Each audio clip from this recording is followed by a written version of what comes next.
Hi, I'm Tom Weir. I've spent my entire career in sales marketing, and training in the financial services community. And over the years, I've been called upon often to become a master of ceremonies at various conventions and meetings and training sessions. Welcome back. You gotta look out for monthly averaging. The S&P could be up 20%, but that dadgum monthly averaging to bring it down to about 10.3. So if you want to be an agent with the best dadgum company in the business, just follow me. Welcome back, welcome back. By the way, somebody mentioned to me again and again, I want to clarify this. Somebody said, Tom, you look like Chris Matthews.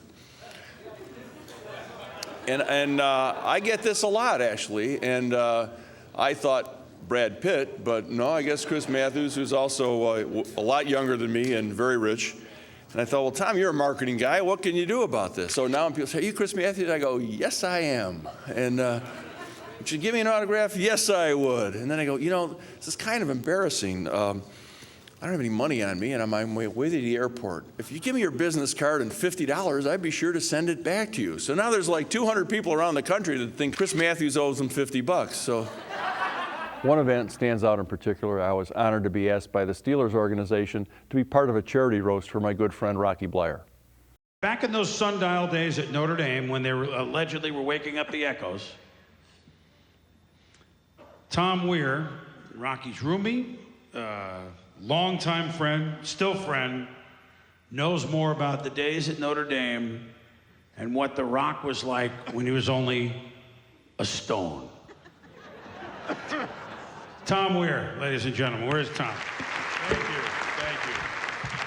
Thank you, Chris. Of all the introductions I've ever had, that's certainly the most recent. Well, I have to say, the Bleier family, the Blunt family, and the Steeler family, it's just an honor for me to be here. You're sharing one common thought, which is, who the hell is this guy? If you could melt the Super Bowl rings up here, you could make a car out of gold. But I am living your fantasy. I'm a fan. I've been following these guys since I was in college. I had a roommate from Clairton. Then my good buddy Rocky got drafted. So this is a dream come true for me. I met Rocky early in our freshman year at Notre Dame. We were class of '68, so we were there in the swinging '60s, the wild and crazy '60s, but not in South Bend, Indiana.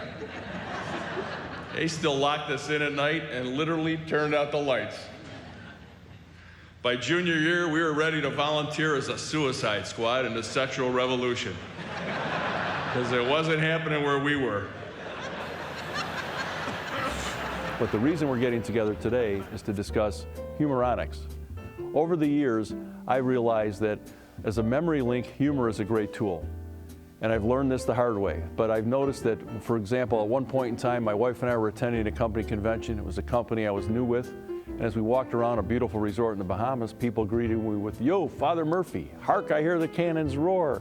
Three Bulls guy." My wife turned and said, "They're greeting you by your punchlines." Of course, she had heard the jokes many times.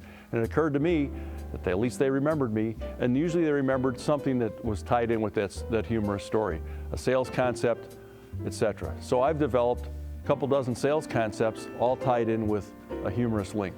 In other words, we're not trying to make you a funny person, but we've realized that you might not remember the consultant that was here last year you paid a lot of money to, but you can remember a joke you heard in the 3rd grade. You don't need to remember the jokes, it's just a matter of using them as a memory link to remember the sales concept. Say we're all here on a Saturday working hard, and why are we doing this? We're trying to get an edge on the competition. And here we are appropriately in Texas. Whenever I think of competition, I think of the story we have about one of Tim Cox's clients out in Nebraska. He's got one of the biggest cattle breeding operations in the United States. He's got thousands of heifers and steers. He's got 3 bulls.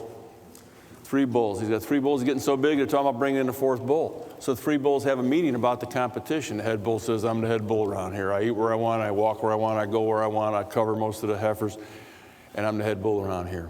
New guy's gonna have to wait in line." Well, middle bull says, "Sir, I'm learning my craft from you. I'm getting bigger and stronger every day. I'm bulking up, getting stronger, covering a few of the heifers. That's a good time. And someday when you're a bologna sandwich, I'm gonna be the head bull around here. New guy's gonna have to wait in line." Little bull says, "I'm just learning my craft from you, gentlemen. Covering a few of the heifers, that's a good time. Getting a little bigger, stronger every day. Watching your demeanor, someday I'll be the head bull. New guy's gonna have to get in line." Well, they bring up a livestock hauler. It's as big as a double-wide trailer. This thing's rocking and rolling, rocking and rolling. 4 strong men could barely get this bull down the ramp. He's snorting, steam coming out of his ears, horns like this, tearing up the turf. Outbuildings are shaking like it's a tornado. The old bull looks at him and says, like I said, I've been meaning to slow down. There's plenty for everybody. New guy just has to do what he wants. Middle bull says, I'm just saying, I'm a patient bull, and I can wait for you. I can wait for a new guy. New guy can pretty do whatever he wants. Little bull starts snorting and snorting, getting his hooves in the ground, getting in a fighting stance, glaring at the new guy, rubbing his horns on his ground. His buddies go, are you nuts? You're not going to fight him, are you? He goes, hell no. I just want him to know I'm a bull. So you want to know about the competition. I'd like to thank you very much for the time and attention you paid to this presentation. This is just a small sample of the many sales concepts we have in Humoronics. I've had a lot of positive feedback from organizations I've done this for in terms of sales actually closed, and I hope I can be of help to your organization. Thank you very much.